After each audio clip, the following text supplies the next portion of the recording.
Ok. Bueno, antes que comencemos nuestro curso de reuniones familiares, a dar algunas directrices de lo que, pues de lo que va a ser este segundo semestre.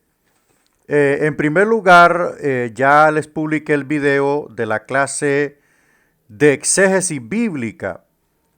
Yo recomiendo que usted lo pueda ver varias veces para que comprenda bien el asunto de la exégesis. En este segundo semestre vamos a ver dos cursos que son interpretativos, ¿verdad? Son cursos analíticos como hermenéutica y cursos como exégesis bíblica, que es una clase técnica que nos ayudará a poder interpretar la Biblia y por supuesto a conocer métodos correctos de interpretación bíblica y algunos métodos que son incorrectos, por supuesto. Ahora, esta clase de exégesis yo la impartí a la sección que ya está en cuarto año, ¿verdad? Que mañana vamos a tener clases. Entonces, es exactamente el mismo material, el mismo curso, no varía nada, ¿verdad? Entonces, yo la estoy reproduciendo hacia ustedes. Por supuesto, van a ver otros compañeros ahí que no son los de su sección, pero la clase es la misma, ¿verdad? Es el mismo curso, la misma clase. Entonces, por lo tanto, eh, vaya viendo la clase el lunes, primera hora, vamos a compartir el segundo video. Solo son 4 videos del curso de exégesis. Solo son 4 videos. Hay 3 clases o 3 videos que son de carácter teórico, ¿verdad? Entre ellos vamos a ver el método gramático histórico cultural, bueno, método gramático cultural e histórico, que es el método correcto de interpretación de la Biblia. Y vamos a ver todo lo que implica el método gramático histórico, ¿verdad? Todo lo que habla acerca de la sintaxis, la léxica, la semántica y todo lo que está relacionado con la gramática hebrea, ¿verdad? Entonces, esa, ese video es exclusivamente para el método gramático histórico. Luego vamos a ver en el tercer video, vamos a ver lo que habla acerca de, por ejemplo, las figuras retóricas del idioma hebreo, primera y segunda parte. El segundo video les va a hablar acerca de los métodos de interpretación bíblica, ¿no? Y el cuarto video les va a hablar los pasos para un ensayo exegético. Este es como una pequeña introducción antes de empezar el curso de reuniones familiares o células. Entonces, en el cuarto video yo sugiero que usted lo mire 2 veces o 3 veces. Esa es la bendición de la virtualidad. Esa es la bendición de la clase virtual, de la clase grabada, porque usted la ve cuantas veces quiera. Entonces, esta clase que es práctica da como unos 11 o 12 pasos que se aplican para hacer un ensayo exegético. Entonces, cuando usted ya yo le presente esa clase, al mismo tiempo le voy a asignar su proyecto exegético. Recuerde, son 4 visitas. Estamos hablando de que de 10 visitas, usted solo va a recibir 4. ¿Ok? Las otras 6 le van a servir para hacer el proyecto.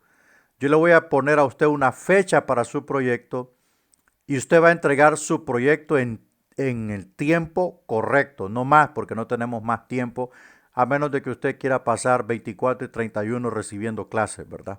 Entonces, ese es el curso de exégesis, es un curso totalmente técnico. Si no entiende, pues por supuesto usted me puede escribir al personal o al chat del grupo, ¿verdad? Del IBS segundo nivel. Entonces cualquier cosa usted hace alguna pregunta que necesite información. Ahora, el segundo curso que vamos a ver es reuniones familiares, que va junto con este. Las dos son dos clases de 2 créditos, 10 visitas o menos de 10 visitas según avancemos. Y por supuesto tiene un proyecto. En este curso de reuniones familiares o evangelismo a través de células, hay algunos alumnos aquí pues que ya conocen y dominan el asunto de la célula.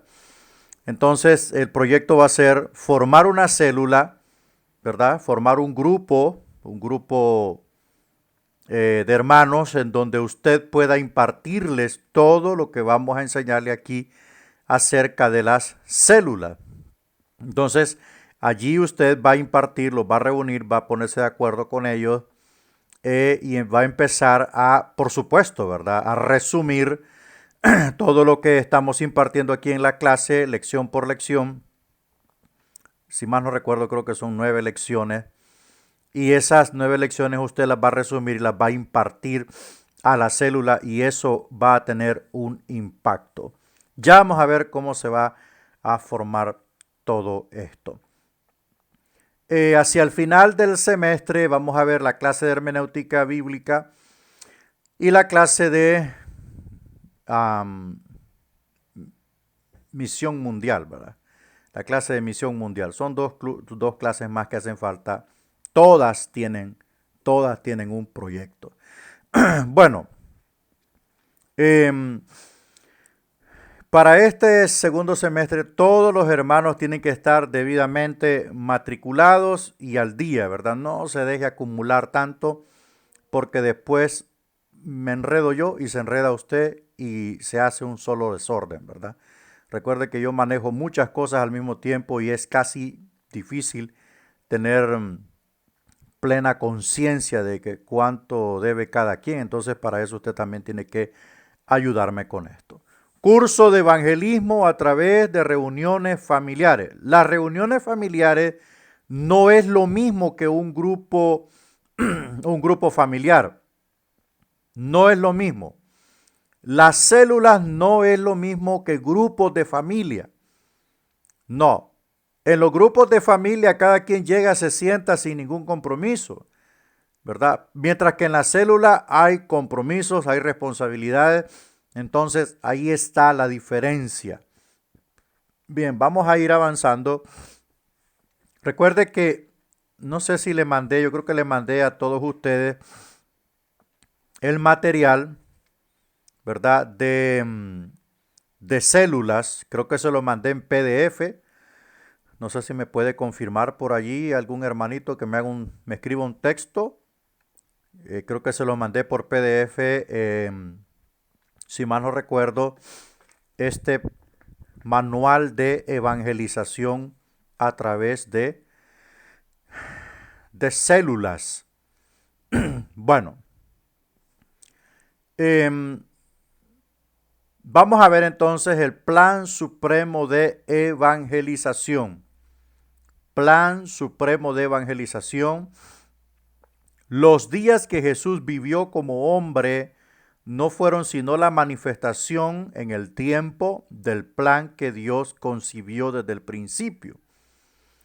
Quería salvar del mundo y reservarse para sí un pueblo y también edificar una iglesia del Espíritu que nunca pereciera. Bueno, el plan de Dios es algo que estaba hecho desde antes de la fundación del mundo. ¿Qué es un plan? Bueno, un plan es es como una esquematización debidamente redactada, concebida, sincronizada, especificada, cuándo y qué tiempo, así como por ejemplo cuando una empresa hace un plan para su expansionismo, ¿verdad? Para hacer crecer sus ventas, para hacer crecer su infraestructura en tal lugar. Vamos a abrir, por decir así, otro supermercado. Lo vamos a construir en tal fecha. Vamos a emplear tantas personas. Y este va a ser nuestra visión y nuestra misión. Ese es un plan, ¿verdad? Solo que el plan de Dios es 1 millón de años luz diferente. El plan de Dios está hecho antes de que existiese la vida, antes de que existiese el lugar, antes de que existiese el universo, en un punto y ubicación en la infinita mente de Dios, en alguna parte estaba el plan de Dios para la salvación del hombre. En algún punto de la mente de Dios. Entonces, en ese plan estaba concebido el autor, los subautores, el elemento tiempo, el elemento pecado. Dios en un plan se planifican los pros y los contras, ¿verdad? Entonces, Dios tenía todo hecho, porque Él sabía de la aparición del pecado en el mundo. Entonces Él tenía, desde antes de que todo fuese creado, el plan B, ¿verdad? Entonces, el Señor tenía todo concebido, quién sería el autor de la suprema salvación, quién sería,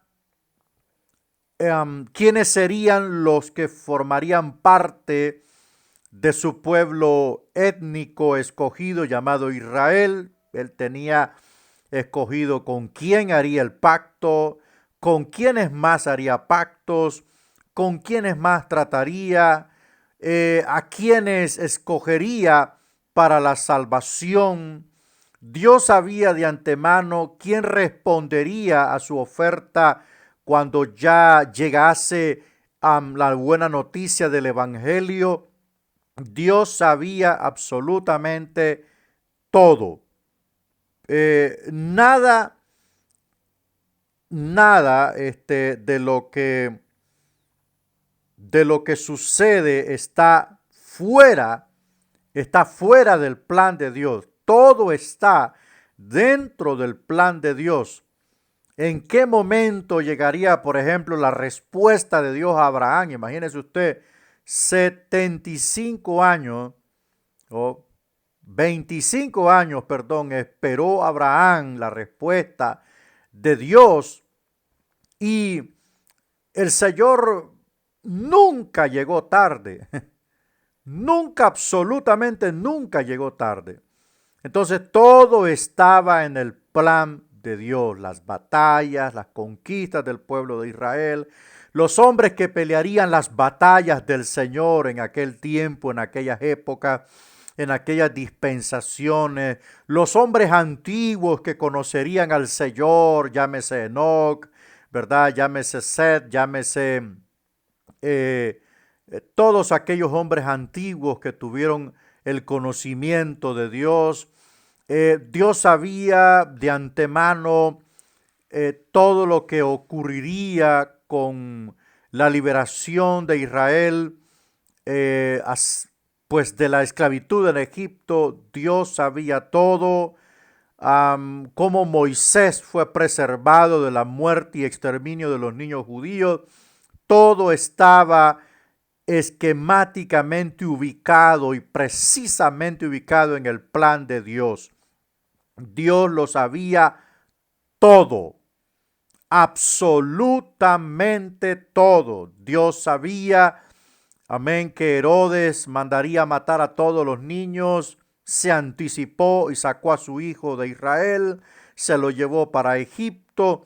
Dios sabía quién traicionaría a Jesús. Dios sabía absolutamente todo.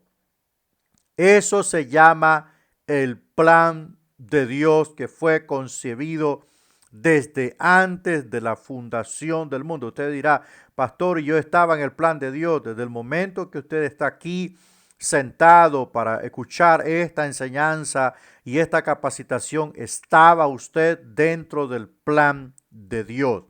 Estaba usted dentro del plan de Dios.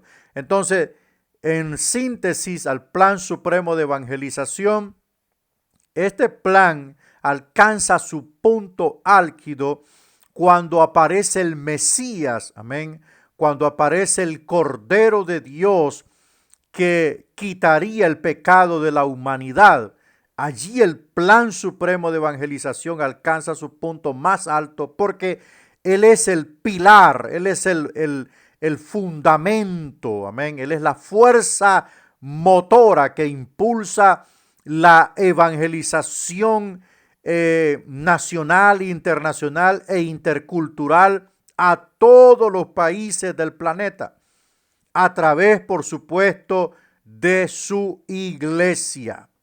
Entonces, con la llegada del Mesías, Jesús vino, anunció el evangelio de Cristo a los judíos.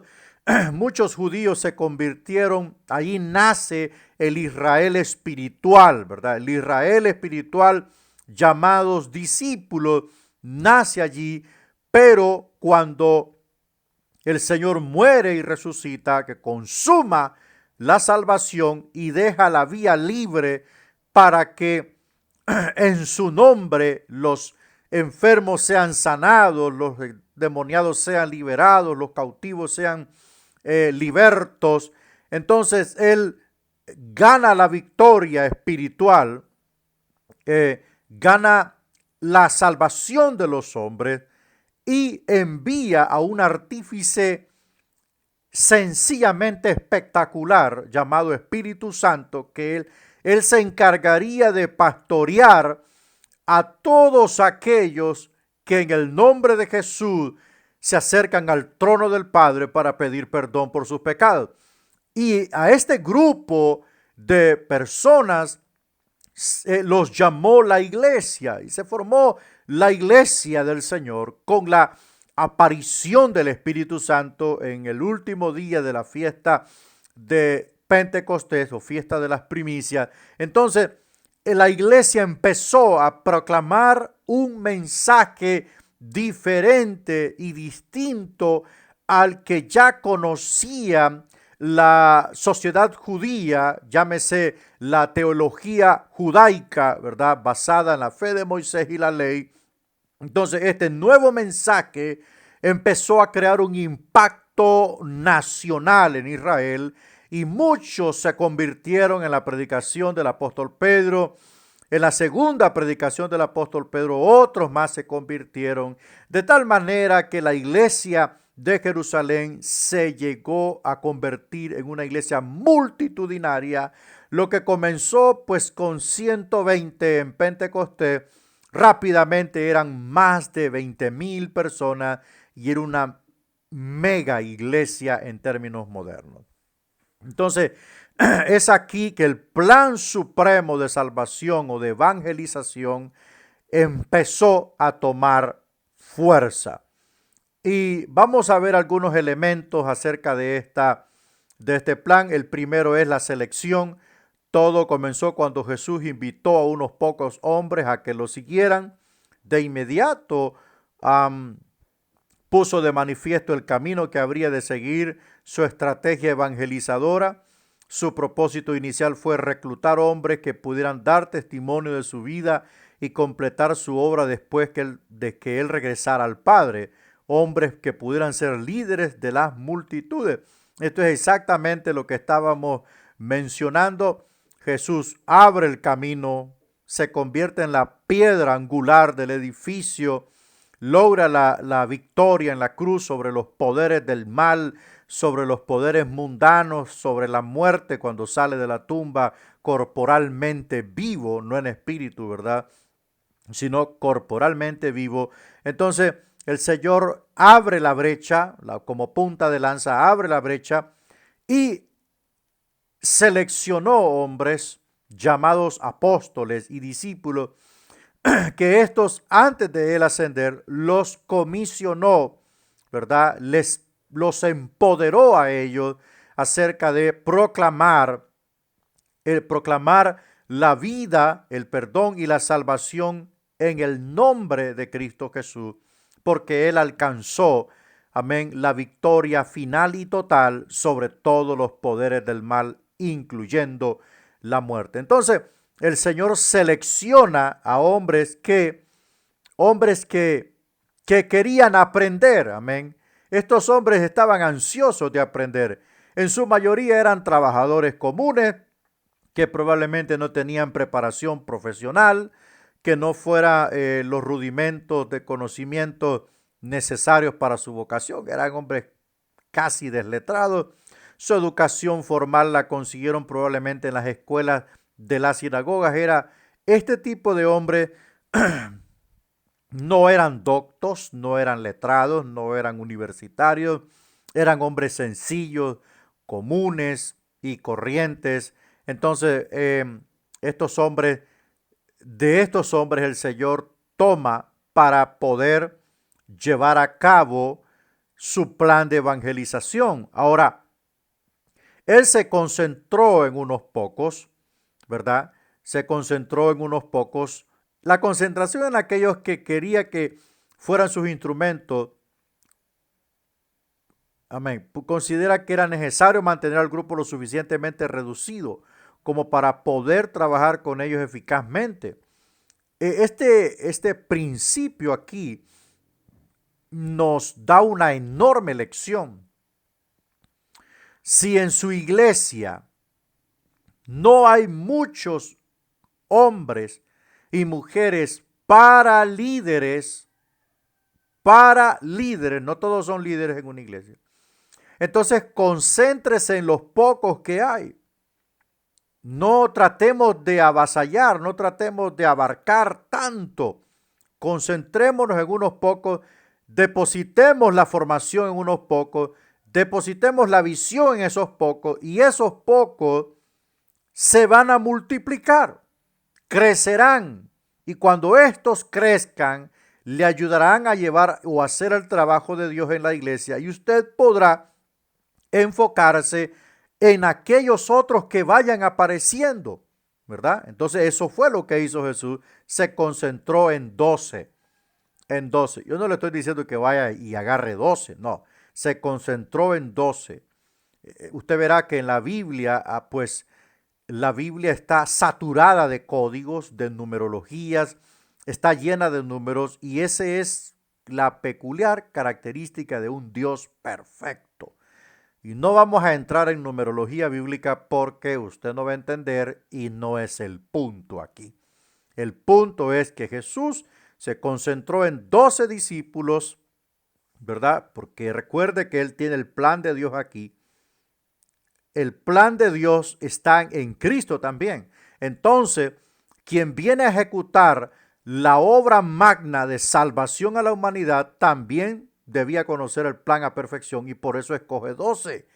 No escogió 4, no escogió 2, no escogió 3, no escogió 5, ni 6, ni 7, ni 8, ni 9, aunque todos estos números que le estoy mencionando tienen un significado en la Biblia.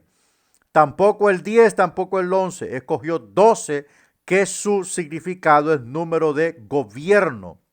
Entonces, para un propósito eterno, Dios escogió a estos 12 apóstoles, aunque uno falló, pero después fue escogido otro. Entonces, para un propósito eterno, y así sucedió. Ahora, nosotros tenemos que también imitar este proceso de Dios o este paso, este procedimiento.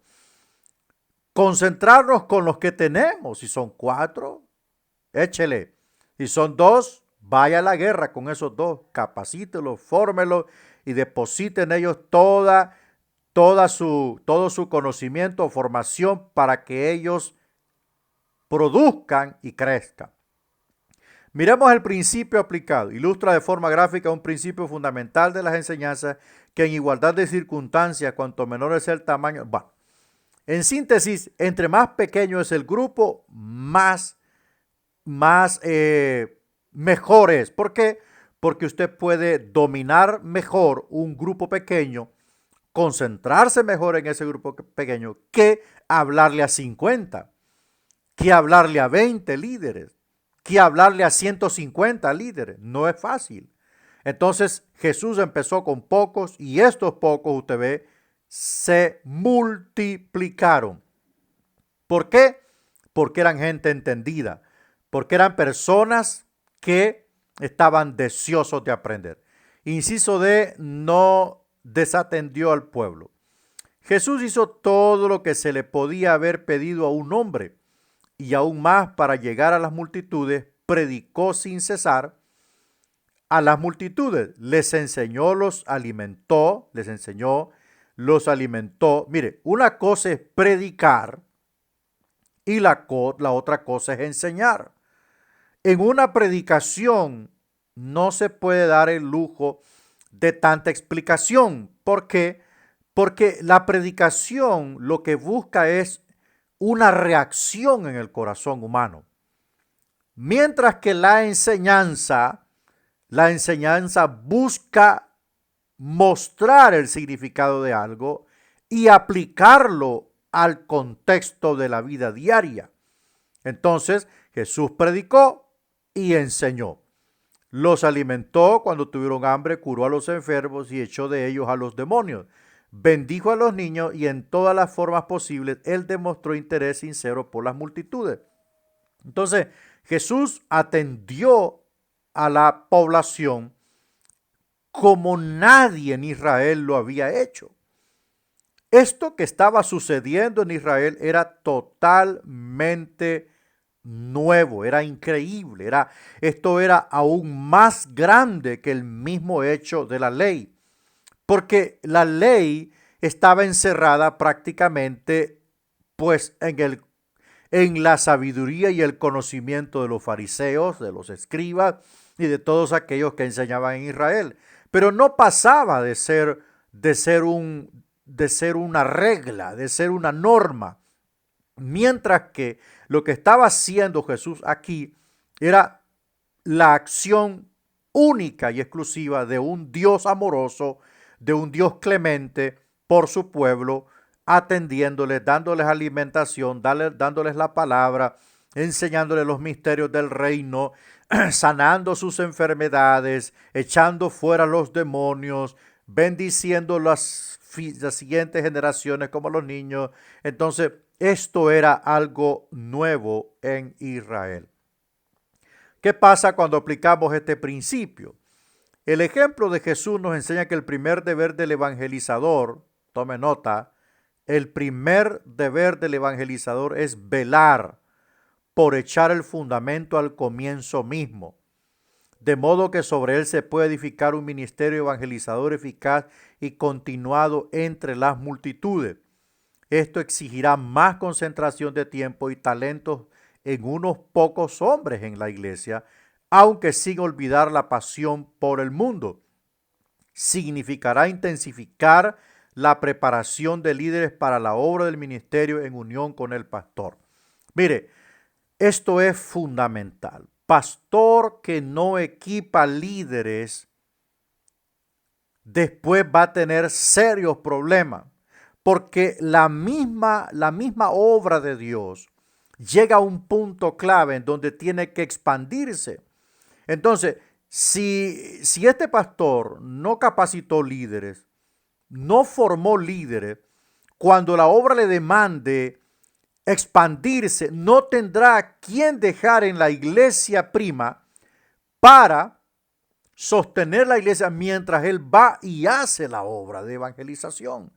O sea, es fundamental equipar. ¿Para qué? Para cuando suceda esto, la iglesia queda administrada por un buen liderazgo y el pastor es enviado a abrir otras iglesias, a plantar otras obras y así todo va funcionando bien.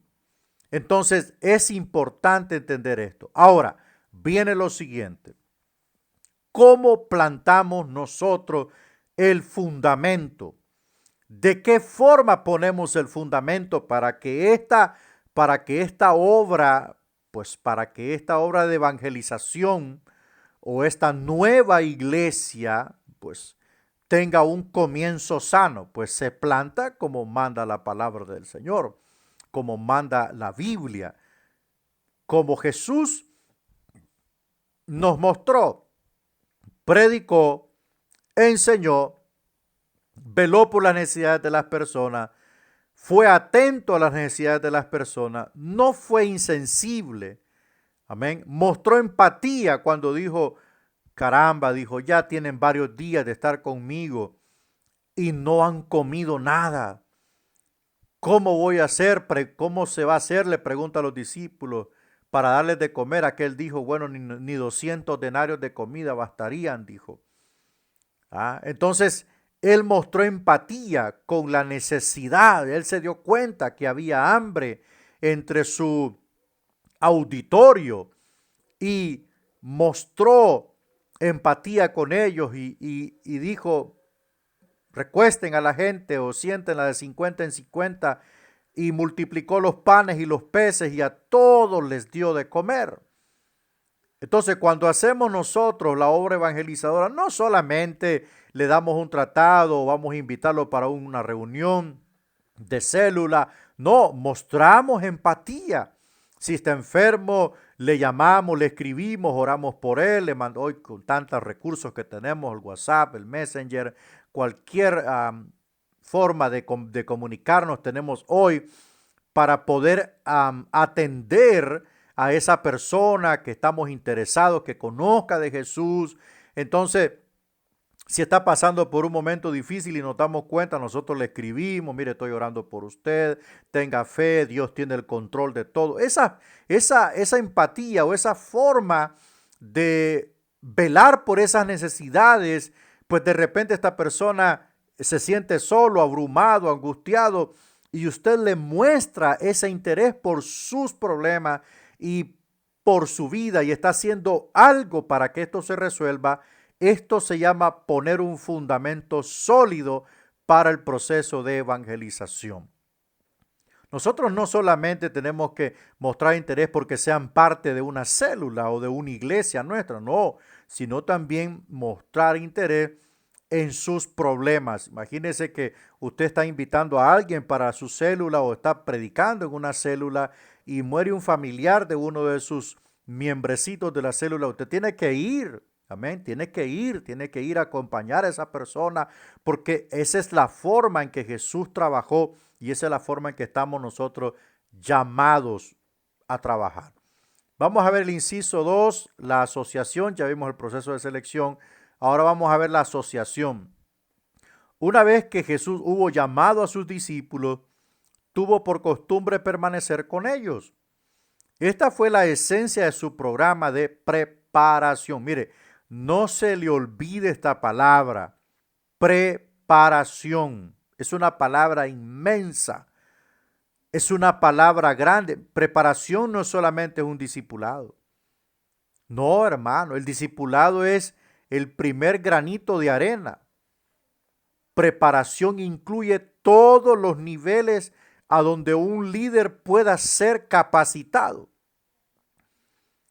Incluso el mismo pastor tiene que crecer en preparación para preparar a sus líderes. Un líder, hermano, puede ser un doctor en teología, pero seguirá siendo un líder, solo que con una enorme capacidad. Entonces, Jesús invirtió 3 años de su vida con sus discípulos. Imagínese usted, el instituto bíblico o el seminario bíblico al más alto nivel. Estos tipos recibieron un masterclass de 3 años con el todopoderoso y todo sapiente Jesucristo. 3 años oyendo sus enseñanzas, viendo sus milagros, dormían con él, comían con él, caminaban con él. O sea, esto fue un masterclass de 3 años con el Señor. Debían haber asimilado todo lo que el Señor daba. Pero así habían unos que eran duritos de la cabeza, como Felipe, que les dijo, Señor, muéstranos el camino al Padre y nos basta. Entonces Jesús le replica y le dice, ¿hasta cuándo me vas a conocer, Felipe? Tengo tiempo de estar contigo y no me conoces. Entonces, esta preparación le permitió a Jesús consolidar un grupo selecto de personas en las cuales él podía depositar conocimiento, responsabilidad y confianza en ellos. Lo mismo sucede con nosotros. Este ciclo nunca va a terminar hasta que Cristo venga. Porque es necesario que exista asociación. Es necesario que exista, mire, asociación para líderes, para damas, para caballeros, para jóvenes, para pastores. Es necesario que exista esto. Porque esto fue lo que Jesús hizo. Y esta preparación les permitiría que lo siguieran a ellos. Por sorprendente que parezca, todo lo que hizo Jesús para enseñar a estos hombres su camino fue mantenerlos cerca de Él y serles escuela y programa de estudios para ellos. Ese era el asunto. Si ellos estaban más cerca del Señor, ellos irían cambiando. Ellos serían transformados. Ellos serían renovados. Gloria al Señor. Ellos serían renovados y se parecerían pronto a Él. ¿Por qué? Porque estaban cerca de aquel que lo cambia todo, que lo transforma todo. Entonces era necesario que Jesús formara esta asociación con ellos, este núcleo personal, y había otro núcleo más íntimo en donde estaban Pedro, Juan y Santiago. ¿Verdad? Que el Señor tenía sus razones para que de los 12 estos tres formaran parte de su ciclo personal. Veamos algo acerca del fundamento de la consolidación. Jesús dijo a sus discípulos en Juan 15, 27, y vosotros daréis testimonio también porque habéis estado conmigo desde el principio. Esto daba a entender que Jesús había estado preparando a estos hombres para que fueran testigos suyos después de que se hubiera ido.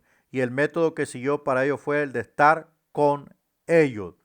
Entonces, según Juan 15, 27, Jesús expresa y dice, ustedes van a hablar de mí porque han estado conmigo desde el inicio de este ministerio. Nadie puede hablar de Cristo si no lo conoce primero. Nadie puede predicar, nadie puede testificar, dar testimonio, es decir, con detalle, cuánto conoce a esa persona usted. Porque hay quien habla de Jesús desde el punto de vista de una página, de pura retórica. Pero la experiencia personal es lo que hace la diferencia a lo que dice una letra, a lo que enuncia un papel. La experiencia personal. Amén. Eso es lo que le da sabor al testimonio. Al decirle a la gente, mire, la Biblia dice que Dios puede cambiar a las personas. A mí me cambió. Yo conocí a Cristo hace 20 años, hace 30 años. Yo era esto, yo era lo otro. Y el Señor cambió mi vida. Entonces eso se llama dar testimonio. No solamente decir Cristo salva y Cristo sana. No, tenemos que dar testimonio como debe de ser. Como debe de ser. Con evidencia de que eso que dice la palabra es real y verídico. Entonces, este es el fundamento de la consolidación, que cuando estamos cerca del Señor, amén, que cuando aprendemos más de Él y cuando nos acercamos más a Él, llámese en oración y en ayuno, entonces eso que recibimos nosotros lo podemos dar a otros para que siga el ciclo de la evangelización y por ende ganar las almas. Veamos el elemento número 3, la consagración. Jesús contaba con que los hombres que le acompañaban le obedecerían. Si los discípulos no entendieron esto al principio, lo percibirían en el curso de su asociación con el Maestro. Los que no pudieron persistir con el tiempo se desviaron y se separaron del grupo escogido, tal como Judas. Bueno, este proceso de consagración, o no un proceso, sino el elemento de consagración, es fundamental. Este elemento de consagración no depende de que si es un pastor o si es una simple oveja. Consagración es consagración. Si usted quiere caminar con Cristo, tiene que caminar en consagración. Si usted quiere que el Señor lo use, usted tiene que consagrarse. Si usted quiere que el Señor lo envíe, tiene que consagrarse. ¿Cuál es el asunto? ¿Cuál es el secreto de la consagración? Bueno, el secreto de la consagración número 1 es que los ojos del Señor están puestos en usted. Porque Dios no tiene los ojos puestos sobre un impío, que con su boca dice que es cristiano, pero que con sus hechos avergüenza el nombre del Señor. Ese es un impío. Tampoco tiene los ojos puestos sobre un incrédulo, porque ese incrédulo no cree. Tampoco tiene los ojos puestos sobre un pecador, porque la misma palabra lo dice, el pecador es el que ofende a Dios y rompe la ley de Dios. Tiene los ojos puestos sobre aquellos que viven en consagración sobre Él. Usted se consagra porque usted ama a Dios. Usted se consagra porque quiere honrar a Dios. Entonces Dios tiene los ojos puestos sobre usted como los tuvo puestos sobre Job. Amén. Como los tuvo puestos sobre Abraham, como los tuvo puestos sobre Moisés, como los tuvo puestos sobre los profetas del Señor.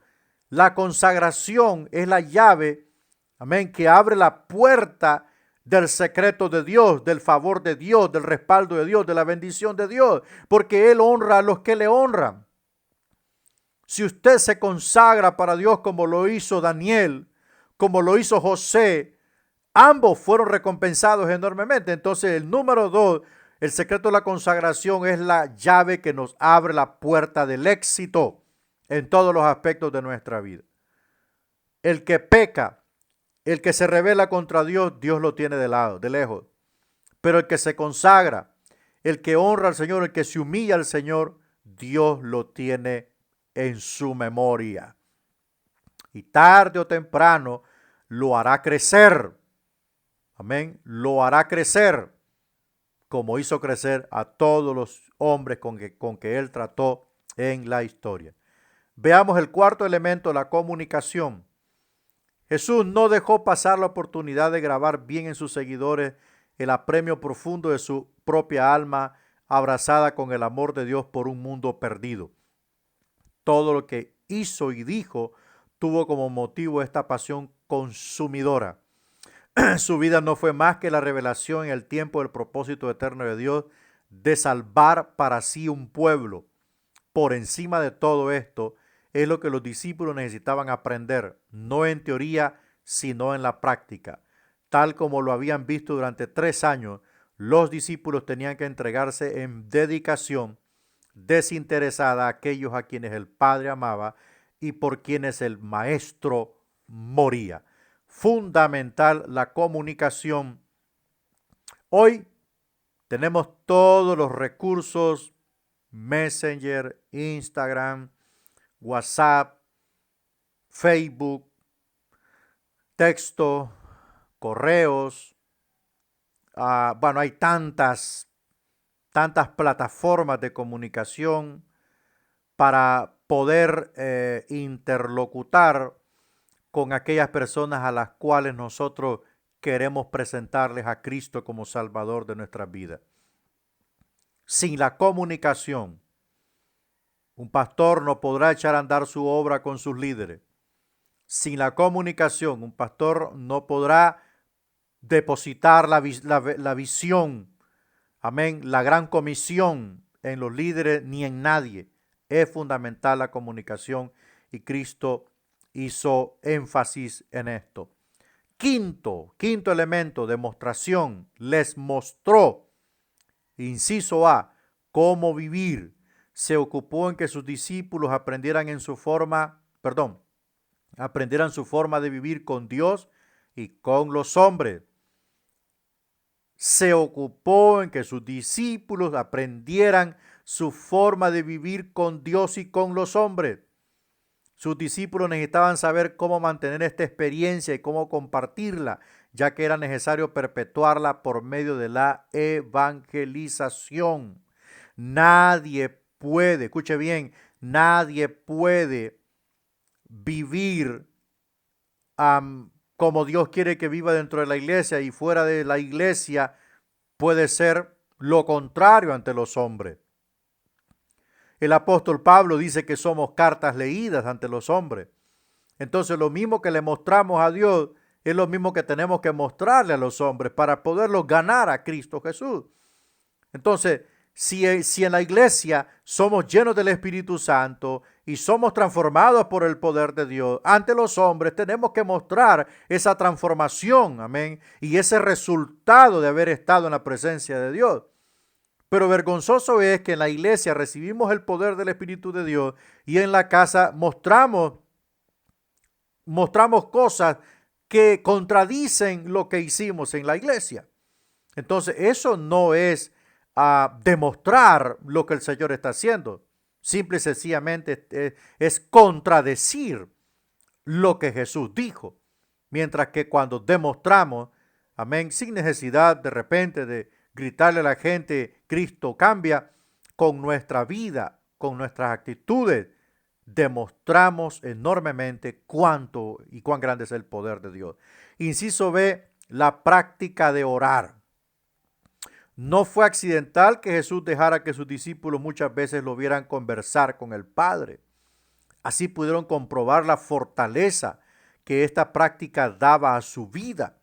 Y si bien no podían entender completamente de qué se trataba, tienen que haber observado que era parte de su secreto de vida. Si usted va a la ley, hermano, yo quiero que usted me diga cuántas veces en la ley se menciona que el pueblo debe orar.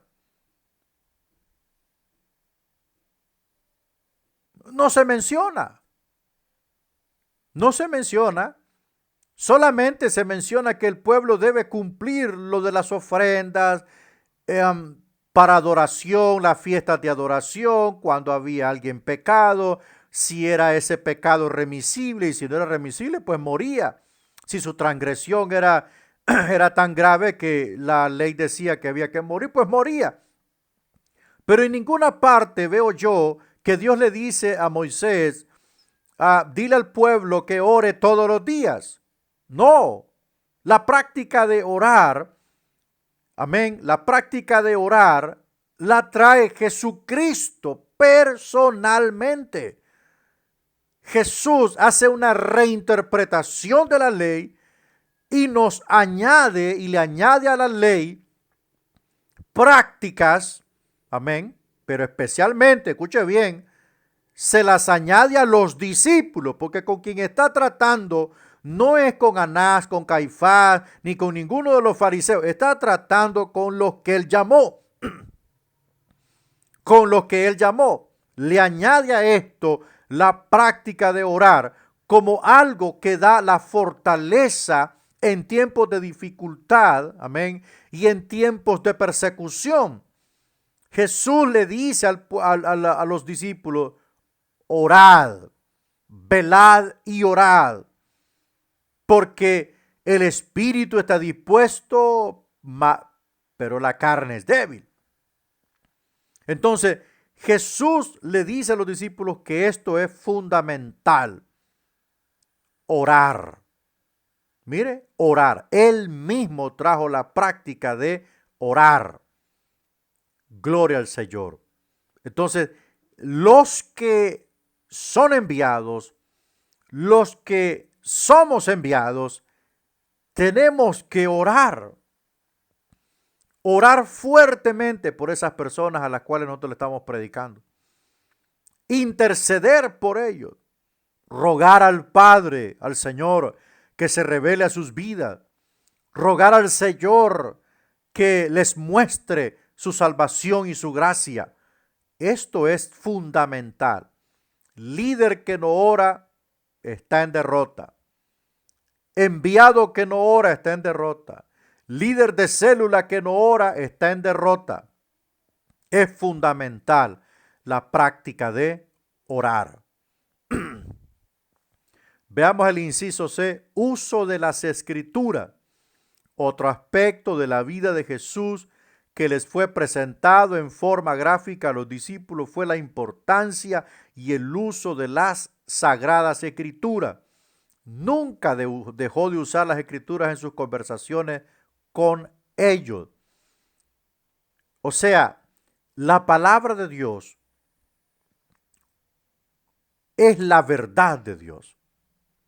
La palabra de Dios contiene y es la verdad. Entonces, esta verdad es absolutamente suficiente. Usted ve, pueden haber muchos recursos, materiales cristianos, buenos materiales, manuales de enseñanza para preparar, para capacitar. Excelente, pero todo dentro de lo que es la palabra del Señor.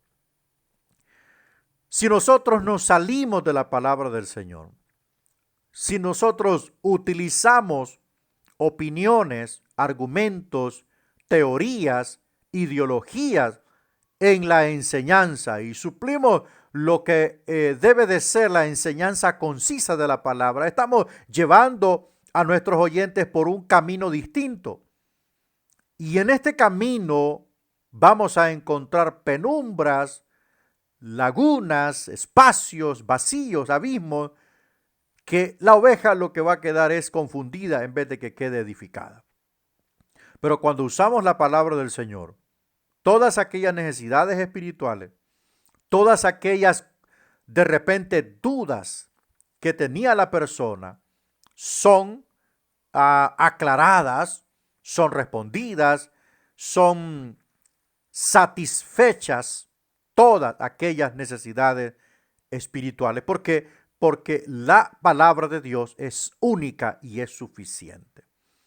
Veamos el inciso de la evangelización. Prácticamente todo lo que Jesús hizo y dijo tuvo algún significado para su obra de evangelización. Ya fuera por medio de la explicación de una verdad espiritual, ya al revelarles cómo tratar a los hombres. Entonces, todas las palabras que Jesús dijo, no las dijo por una mera casualidad. Estaba leyendo un libro que se llama Las fuentes que dieron origen al Nuevo Testamento. En este libro se redacta cómo la teología judía del periodo intertestamentario del año 200 antes de Cristo al año 200 después de Cristo, como toda esta teología judía que normalmente le llamamos apócrifa, fue base para la predicación del Mesías. Antes de que Jesús viniera, ya se hablaba de la resurrección en el periodo intertestamentario que comenzó después del último escritor profético llamado Malaquías. Hubo un silencio profético, pero no así de la influencia del Espíritu Santo, aunque no quiero decir que la literatura apócrifa, pseudoepígrafa y deuterocanónica sea inspirada por el Espíritu Santo, pero sí el Espíritu Santo actuó en estos escritores apócrifos para dejar fragmentos en los cuales los escritores canónicos del Nuevo Testamento pudiesen tomar de allí para construir la teología nuevo testamentaria que encontramos obviamente desde Mateo hasta Apocalipsis. Entonces todos estos fragmentos Jesús los conocía a perfección porque Él es la palabra viviente. Cuando habló de la resurrección, ya se había hablado de la resurrección. Entonces, Jesús utiliza todos estos argumentos para presentar, amén, para presentar el mensaje de evangelización, no solo a Israel, sino a todas las naciones. Entonces, la predicación del Mesías fue posible gracias a todos esos fragmentos que existían en Primera Macabeos, Segunda Macabeos, el libro de Enoc, el libro de Baruch, el Evangelio de Abraham, y etcétera, etcétera. Todos ellos poseían fragmentos muy reveladores para que esta palabra de evangelización surgiera a todas las naciones. Vamos avanzando. Inciso E, enseñanza con naturalidad. Los ayudó a reconocer la necesidad innata en todas las clases de personas y los mejores métodos para acercárseles. Observaron cómo atraía a la gente, o sea, el Señor les dio el ejemplo, cómo ganaba su confianza e inspiraba su fe, cómo les manifestaba el camino de salvación y los invitaba a decidirse. Su método fue tan real y práctico porque era totalmente natural. Si había una de las cosas que los fariseos odiaban de Jesús, es que él nunca dijo, como dijo el rabino fulano de tal, como enseñó en su momento el rabino fulano de tal, como escribió en su tiempo el rabino fulano de tal. Nunca. Jesús siempre habló con naturalidad, con propiedad, amén, con autoridad. Les enseñó a los discípulos cómo tratar a la gente. Les enseñó a los discípulos a vencer las barreras. Habían barreras en la sociedad judía. El judío nacía con barreras étnicas, sociales, raciales, ceremoniales. El judío nacía con eso y Jesús les enseñó.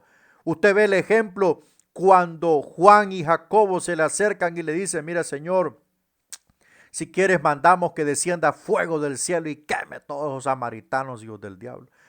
Jesús los reprende y les dice, ¿de qué espíritu sois vosotros?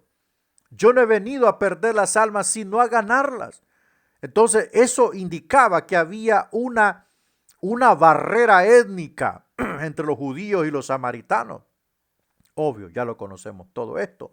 Entonces Él les enseña a romper esto para poder acercarse a ellos, para así presentarles al Salvador de nuestras vidas. Todos estos elementos como gente que planta células, como gente que quiere ganar almas, tenemos que vencerlas. Tenemos que vencer muchas barreras. Hay gente que no puede ver un borracho. Hay gente que desprecia ver un drogadicto. Hay gente que desprecia un preso. Hay gente que desprecian a muchas personas por su condición social. Hay que vencer todo esto en el nombre de Jesús y así poderles hablar de Cristo Jesús. Imagínense un homosexual, una lesbiana, una pareja de homosexuales, una pareja de lesbianas. Todo esto hay que derrotarlo, hay que vencerlo para poder acercarse con naturalidad. El Señor ama la naturalidad, no la hipocresía. Hay gente que le hace gancho, pero no es de hacerle gancho, hay que actuar con naturalidad. Hay que actuar con naturalidad. En cierta ocasión a mí me tocó comer camote. Fui a predicarle a una anciana, una señora, en una montaña. Y lo que me dio fue camote asado que tenía en un comal ahí. Y la casa, el lugar era súper humilde, pobre. Todas estas barreras hay que vencerlas. Hay quien solo le gusta predicar a la gente que vive en casas bonitas. No se trata de esto. Se trata de que las almas obviamente están en diferentes condiciones sociales, económicas. Hay que llevarles la palabra del Señor. Donde Dios le abra puerta, hombre, ahí plántese. Si Dios le abre puertas entre los humildes, entre los pobres, hay que llevarles la palabra. Amén. Y si no le ponen buen refrigerio, sino que solamente le dan un cafecito, qué sé yo, usted tiene que hacerle a todo, porque usted está llevando el mensaje de Cristo, el amor de Dios a esas almas. Tenemos que estar acostumbrados a que nos atiendan con honra y a que no nos honren, que no nos den ni siquiera la bienvenida, ni siquiera el que le vaya bien. Tenemos que estar nosotros preparados para todo eso. Y eso Si enfrentamos, hermano, si enfrentamos dificultades, oposición, si nos mal reciben, no debe de cambiar nuestra condición. Tenemos que ser lo mismo. Inciso F, aplicación del principio. Está muy bien explicada a la gente lo que queremos decir, pero es infinitamente mejor mostrarles cómo hacerlo. La gente busca demostraciones, no explicaciones. Así es, lo que somos líderes debemos estar dispuestos a hacer que nos sigan como nosotros seguimos a Cristo. Nosotros somos el ejemplo. Si ellos ven eso, harán lo que oyen y ven en nosotros. Yo conozco pastores, hermanos, que solo entre los ricos quieren predicar. Solo entre los ricos y solo cosas de dinero hablan. Solo mensaje de riqueza. Solo mensaje, pero nunca quieren llevar la palabra entre los pobrecitos, entre los que están botados en la sociedad. ¿Y ellos quiénes? Por todos murió Cristo Jesús.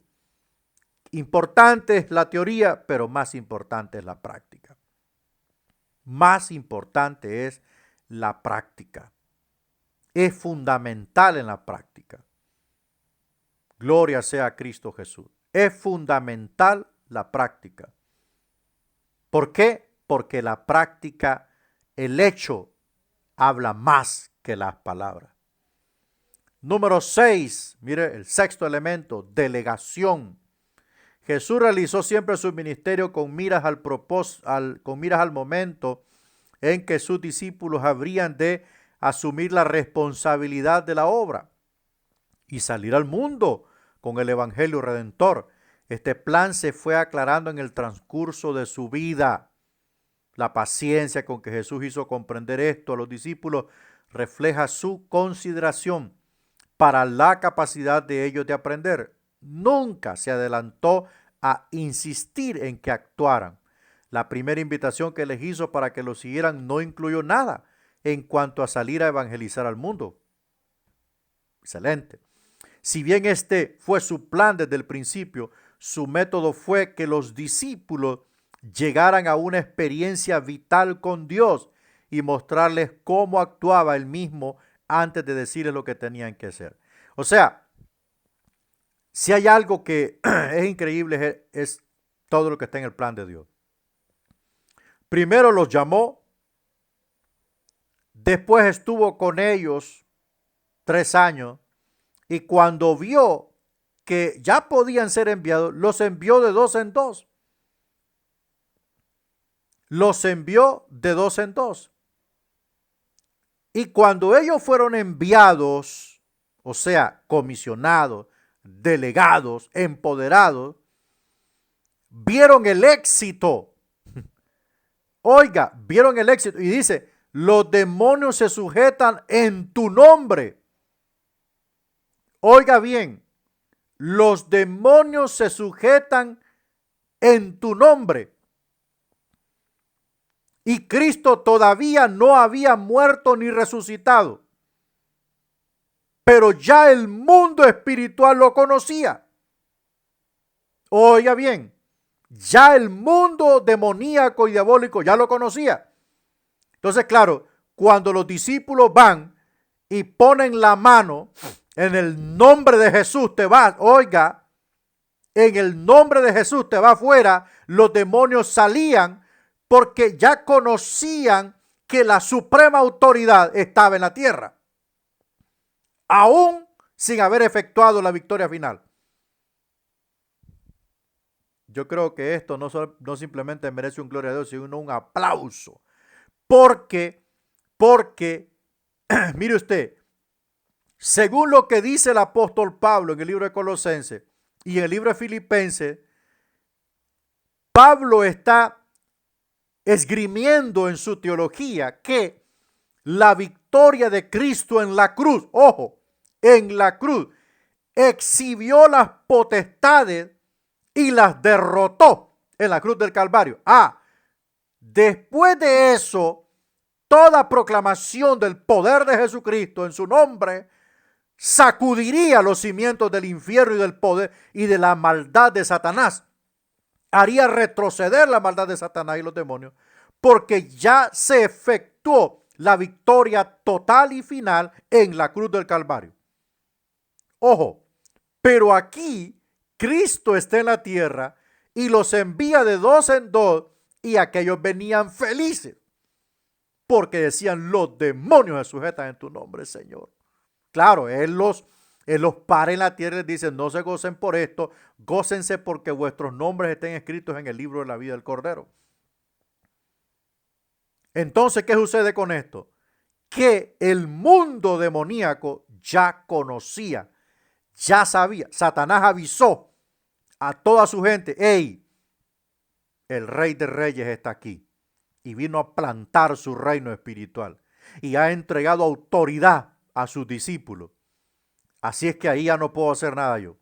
Aquí estábamos bien hasta que Él vino. Aquí hacíamos y deshacíamos hasta que Él vino.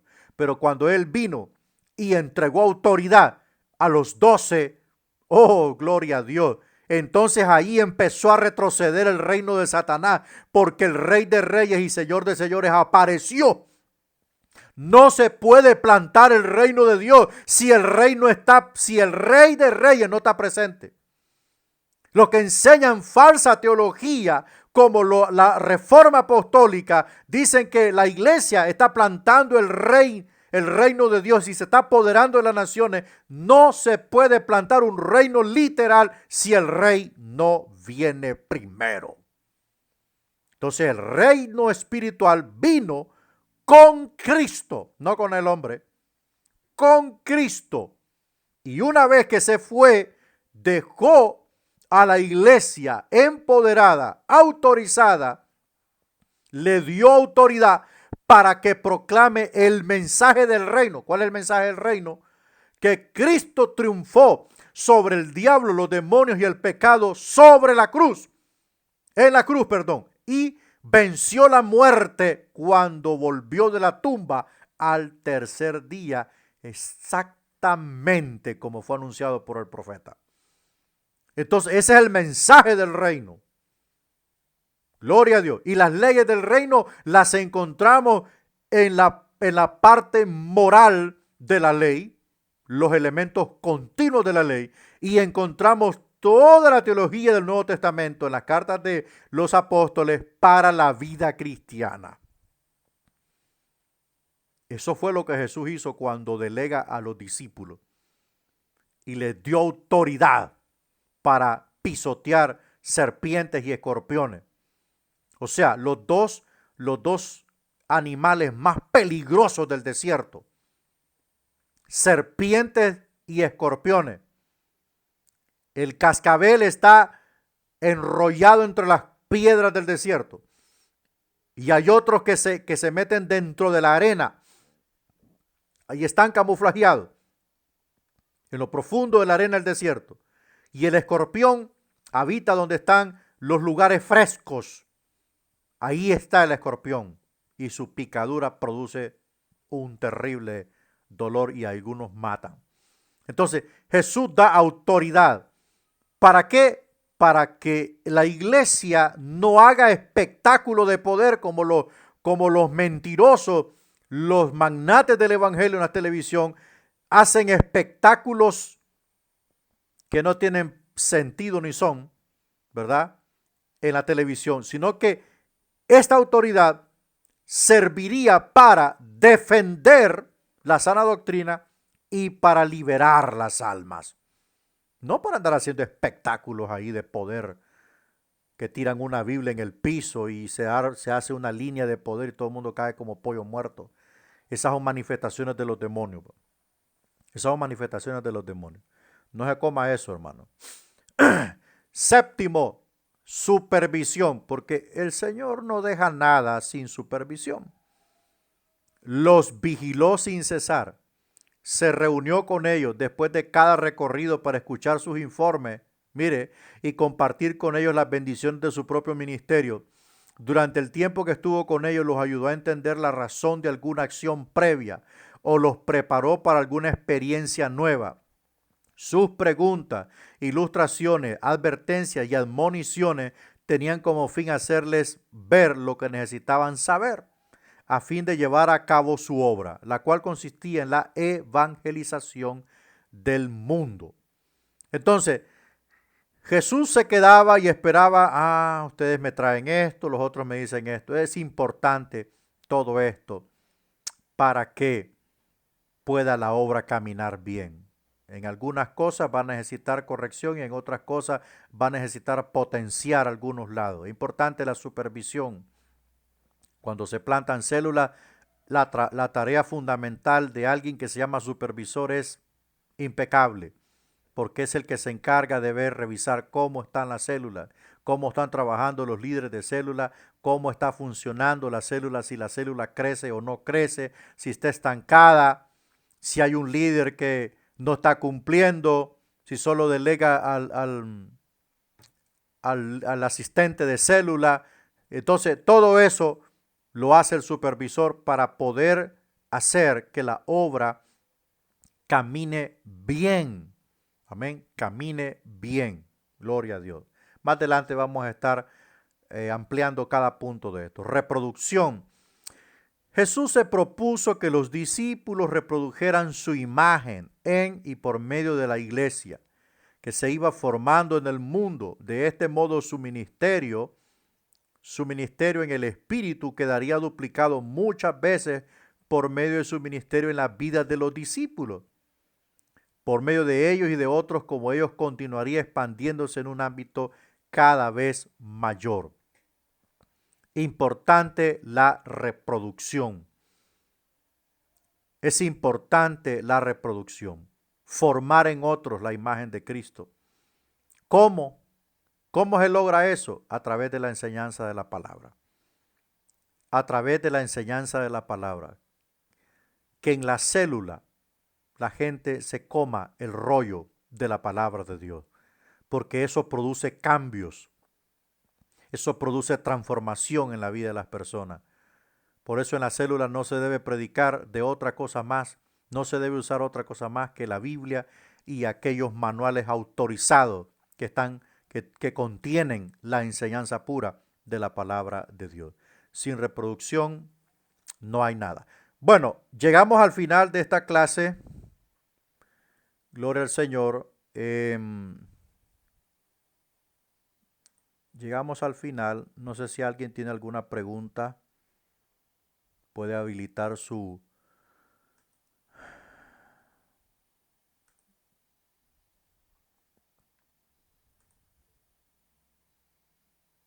Hermano Melvin, Dios lo bendiga.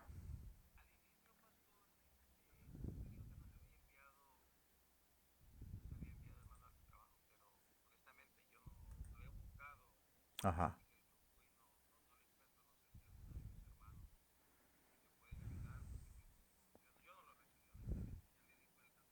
Ajá. Ok, gracias. ¿Algún otro hermano que nos quiera colaborar si lo envié o no? Puede ser que me equivoqué, como llevo varias clases, puede ser que me equivoqué. Hermano Samuel, échele.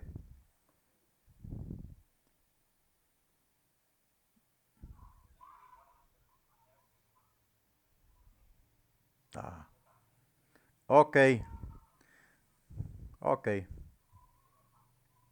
Va, hermano. Excelente. Entonces lo voy a publicar ahorita en el grupo para que todos lo puedan tener. ¿Va? El que tiene su tablet, algo así, pues lo puede manipular digitalmente.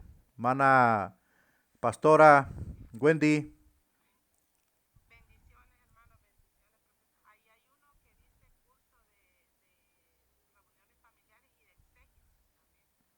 Ese es un PDF, el de... Va, vaya, sí, gracias. Excelente, sí. Bien, bien.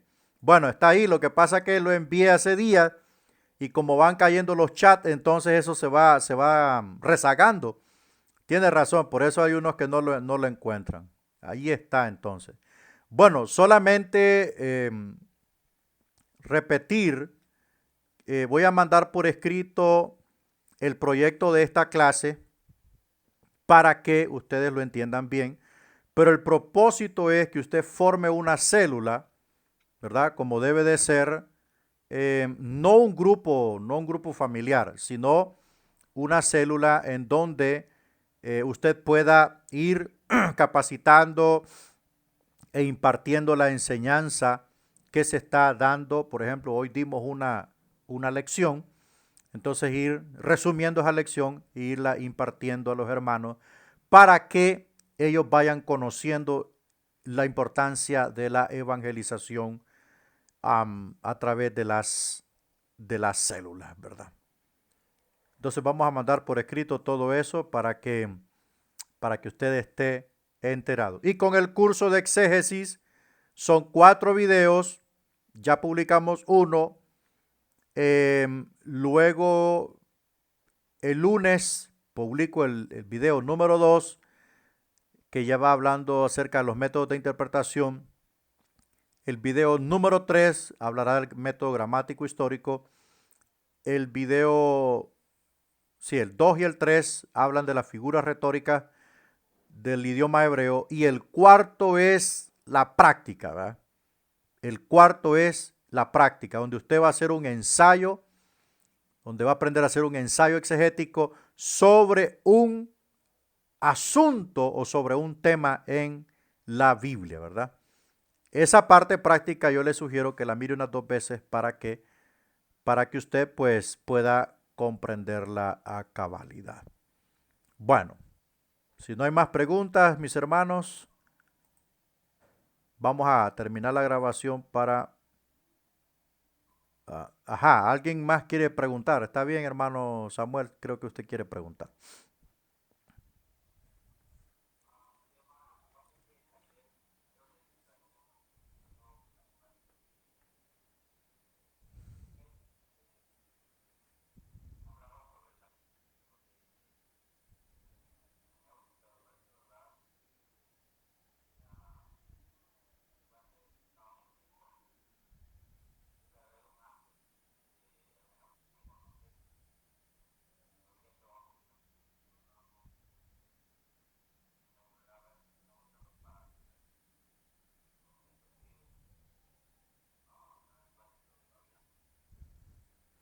Ok, bueno, la clase de exégesis es una y la de hermenéutica la vamos a ver después de exégesis, ¿verdad? Después de exégesis. Solo que usted va a ver la gran diferencia, porque la clase de hermenéutica es más, ¿cómo le digo? Interpretativa. O sea, en exégesis usted hace la interpretación desde el punto de vista, ¿cómo le digo? Gramático, cultural. Usted hace una interpretación en general, pero en hermenéutica es frase por frase, texto por texto, oración por oración. O sea, la clase hermenéutica lleva más trabajo y usted va a ver ahí las 2 diferencias. Con las 2, hermanos, van a aprender mucho. Bueno, entonces vamos a orar para darle las gracias